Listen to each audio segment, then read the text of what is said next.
is our blessings. And we want God to bless us in every arena of our life.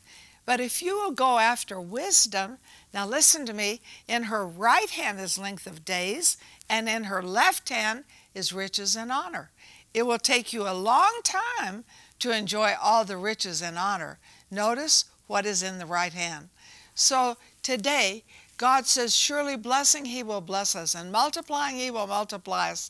But we go after godly wisdom. And then what happens? Blessings and riches and honor come after us. And I like this. Surely goodness and mercy shall follow us all the days of our life.